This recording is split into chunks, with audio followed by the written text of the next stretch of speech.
ရွာထိတ်ကညောင်ပင်ကြီးအောက်မှာຫນွေဦးရည်လေးပူတွေကဝှိရမ်းလူနေတယ်။လွန်ခဲ့တဲ့9နှစ်ကဒီနေရာမှာပဲမောင်လာတယောက်သူ့အမေအဘွားတော်တောင်းရဲ့လက်ကိုယုံဖယ်ပြီးမြို့တက်ဖို့ခြေလမ်းပြင်ခဲ့တာပါ။ဒါရဲ့အမေမှာမိန်းတယောက်ပဲရှိတာပါ။အိမ်မှာပဲရှိတဲ့လေလေးလှုပ်စာရင်နေပါလားလို့မျက်ရည်ဆက်လက်နဲ့တောင်းပန်ခဲ့တဲ့အမေစကားတွေကိုမောင်လာနားမလည်ဘူး။မြို့ပြရဲ့ရွှေရောင်ငွေရောင်အိမ်မက်တွေကသူ့မျက်စိကိုကွယ်စေခဲ့သလို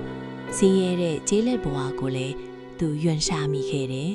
။မြို့ရောက်တော့အစားပိုင်းမှာဖုံလေးတစ်ချက်နှစ်ချက်ဆက်ဖြစ်ပြီးမဲ့အချိန်ကြာလာတာနဲ့အမျှ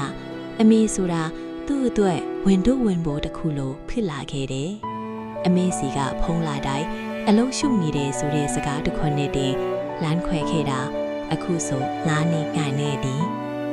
အမေနေကောင်းရဲ့လားထမင်းစားရဲ့လားဘယ်သူနဲ့နေလဲဆိုတာကိုသူတခါမှဂယုတစိုက်မမြင်မြန်ခဲ့မိဘူး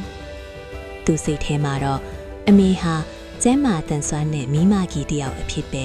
အမြဲရှိနေမယ်လို့အလွဲတကူမှတ်ယူထားခဲ့တာကိုတနေ့မှာတော့မထင်မှတ်ပဲရွာကဒေါ်နှုတ်စီကဖုံးဝင်လာတယ်မောင်လာမင်းအမေဆုံးပြီးနှလုံးရက်ပြီးအိပ်ပျော်ရင်ဆုံးသွားတာတဲ့အဲ့ဒီစကားကမောင်လာရဲ့နားထဲမှာမိုးကျူးဖြစ်လိုက်တယ်လို့ပဲသူရွာကိုအပြေးလွှာပြန်လာခဲ့တယ်ရွာကိုရောက်တော့အမီးရဲ့အလောင်းကအေးဆက်လိုနေပြီးအမီးရဲ့မျက်လာတွေဟာသူ့ကိုစောင့်နေရလို့ညိုးယော်နေတဲ့ရောင်ရှိတယ်ရွာကသူ့တန်မီမှာအင်ဂျီကိုဖို့ပြင်းမိမယ်ရှေးထုံးစံအရာကြက်ဦးပြီးနေရာရွေးတဲ့အခါကြက်ဦးကဘယ်နေရာမှမကွဲပဲအမေတို့ပိုင်တဲ့လဲကွင်းတဲရောက်မှပဲတစီကွဲထွက်သွားသေးတယ်။ဒါဟာငါ့ကိုဒီလဲကွင်းထဲမှာပဲထားခဲ့ပါဆိုတဲ့အမေရဲ့နောက်ဆုံးစန္ဒပဲလို့အားလုံးကနားလည်လိုက်ကြတယ်။မီးတင်ကြုတ်တဲ့ညမှာမောင်လာတယောက်ထဲလဲကွင်းထဲကမီးပုံပေမှာထိုင်ရင်းငိုနေမိတယ်။အမေဒါမားသွားလေလို့ဘလောက်ပဲအော်ဟင်းနေပါစေ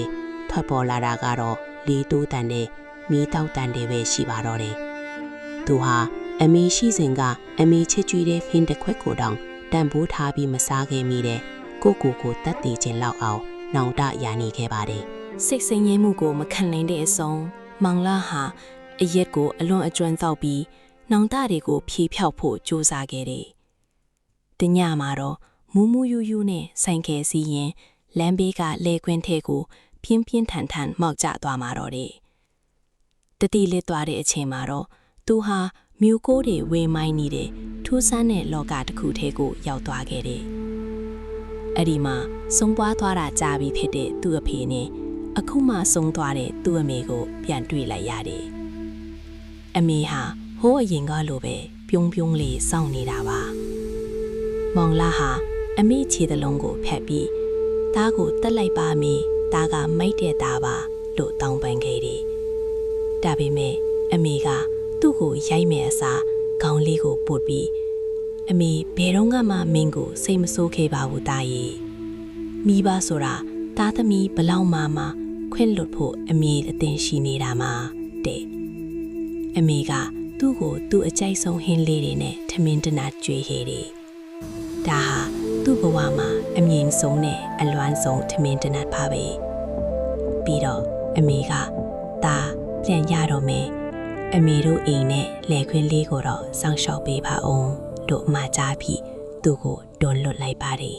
မောင်လာတတိရလာပြီဆိုတဲ့အော်တန်လက်သူမျက်လုံးပွင့်လာခဲ့တယ်ဆေးရုံမှာ9ရက်တိုင်တတိလနေရာကနေအန်တော်ဖွယ်ပြန်လို့လာတာပါသူတတိရချေပထမဆုံးလုပ်တာကတော့အမေကိုကန်တော့တာပါပဲသူဟာမြို့ကိုမပြန်တော့ပဲရွာမှာပဲအခြေချဖို့ဆုံးဖြတ်လိုက်တယ်အမေမဟဲတဲ့အတိုင်းအိမ်လေးကိုဖြူပြင်းပြီးလယ်လေးကိုကိုယ်တိုင်ထွင်ရက်စိုက်ပြိုတယ်ညနေဆောင်တိုင်းအမေကိုတင်ကြိုခဲ့တဲ့လယ်ကွင်းဆက်မှာထိုင်ရင်အမေနဲ့စကားပြောလေးရှိတယ်အခုတော့မောင်လက်ဟာအရင်ကလိုရွှေရောင်အိမ်မက်တွေတော့ကိုမလိုက်တော့ပဲအမေရဲ့မိတာရေခေါင်မှာငင်းချင်းစွာနေထိုင်သွားပါတော့တယ်ဒီဇလန်ကကျွန်ုပ်တို့ကိုတတိပေးနေတာကတော့မိဘဆိုတာကျွန်ုပ်တို့ကိုအမြဲစောင့်နေတဲ့သူတွေပါဒါပေမဲ့အဲ့ဒီဆောင်ဆိုင်မှုဟာထ ထာဝရတော့မဟုတ်ပါဘူးသူတို့ရှိနေတော့မှတန်ဖိုးထားမှုနဲ့နောင်တဆိုတဲ့အရာဟာဘယ်တော့မှကုစားလို့မရတဲ့ဝေဒနာဖြစ်တယ်ဆိုတာကိုပါပဲဒီဇလန်းကတင်းတွက်စိတ်ကျေနပ်မှုရလိမ့်မယ်လို့မျှော်လင့်ပါတယ်